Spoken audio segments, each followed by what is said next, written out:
Halo guys, lo pernah dengar istilah hygge? Itu tuh gaya hidup orang Denmark yang chill abis. Ngopi, nonton Netflix sambil selimutan. Makanya, Denmark tuh nggak cuma cozy vibesnya juara, tapi juga langganan jadi negara paling bersih dari korupsi di dunia. Seriusan, mereka langganan nomor 1 di indeks persepsi korupsi. Pertanyaannya, kok bisa ya? Apa sih rahasia mereka? Tapi di sisi lain, negara kita bro, Indonesia, yang punya dasar negara sesakti Pancasila aja, masih banyak tuh kasus korupsi. Apalagi akhir-akhir ini. Serem gak sih? Kenapa ya hygge bisa bikin Denmark anti korupsi? Sementara Pancasila nggak cukup buat redam korupsi di negeri kita. Ada yang salah? Atau mungkin kita belum ngerti esensinya? Stay tune, kita bakal kupas tuntas dari coziness ala Denmark sampai realita pahit di Indonesia. Jangan lupa like, komen, dan subscribe biar makin rame ngobrolnya. Let's go!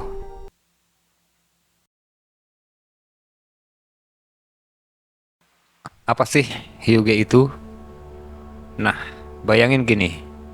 Lagi hujan, lo duduk di sofa yang empuk sambil pakai kaos kaki tebel, ngeteh atau ngopi anget, terus lo ngobrol sama temen lo tentang hal-hal yang bikin lo ngakak atau merenung. Nggak ada drama, nggak ada urusan kerjaan yang numpuk. Cuma ada lo, vibe santuy, dan orang-orang yang bikin lo nyaman. Itulah hygge. Kata ini tuh berasal dari bahasa Norwegia yang artinya kenyamanan. Tapi di Denmark, hygge itu udah jadi semacam filosofi hidup. Intinya hidup tuh nggak perlu ribet-ribet banget. Kebahagiaan bisa ditemukan di hal-hal kecil yang bikin lo tenang. Banyak yang mikir kalau hygge itu sekedar lilin-lilin estetik, bantal empuk, atau dekor ruangan yang minimalis tapi cozy. Padahal esensi dari hygge itu lebih ke gimana lo bisa menciptakan rasa nyaman dan kebersamaan dimanapun lo berada. Misalnya, lo nggak butuh rumah mahal buat ngerasain kenyamanan. Yang lo butuh cuma suasana yang bikin lo bisa jadi diri sendiri tanpa pressure dari dunia luar. Itu bisa berarti makan malam bareng keluarga, main kartu sama teman-teman, atau bahkan sekedar duduk sendirian baca buku favorit lo.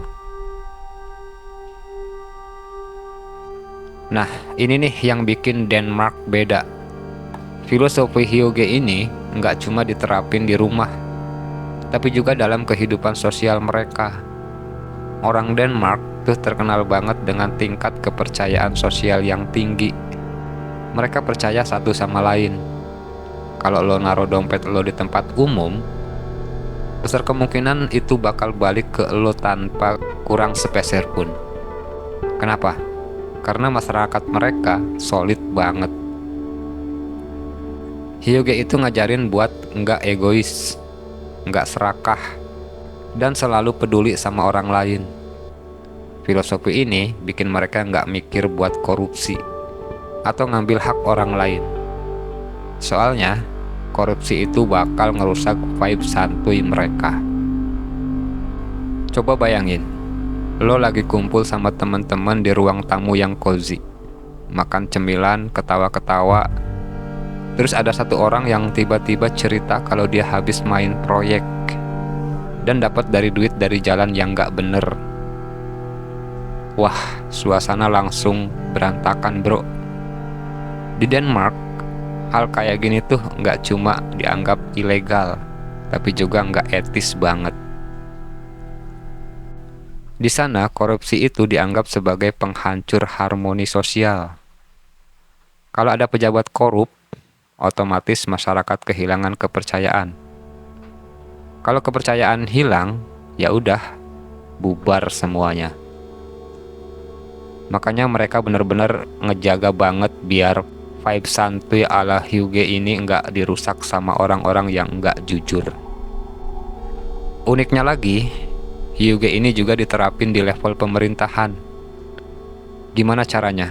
Simple, transparansi. Semua urusan administrasi di Denmark tuh gampang banget karena udah digitalisasi. Jadi nggak ada tuh celah buat korupsi. Sistem mereka bikin semua orang bisa saling mengawasi tanpa bikin ribet. Selain itu, pejabat di Denmark digaji gede. Jadi mereka nggak perlu cari side income yang aneh-aneh. Pemerintahannya juga punya budaya kerja sehat, di mana semua orang punya hak buat kasih masukan. Kalau ada keputusan yang nggak adil, masyarakat bisa langsung angkat suara. Oke bro, kita bahas yang relate banget buat orang Indonesia. Pancasila itu kan sakti banget. Punya 5 sila yang dijadiin dasar negara. Bikin kita bangga sama nilai-nilai luhur bangsa. Tapi faktanya, kok korupsi merajalela? Bukannya Pancasila itu udah ngajarin kita tentang keadilan sosial, persatuan, dan kejujuran. Lo pasti tahu kan, Pancasila itu nggak cuma sekedar teks di buku pelajaran. Itu adalah nilai-nilai yang harusnya ngebentuk karakter bangsa. Kalau semua orang benar-benar ngikutin nilai ini, korupsi itu harusnya nggak ada tempat di Indonesia. Tapi kenapa prakteknya malah kebalikannya?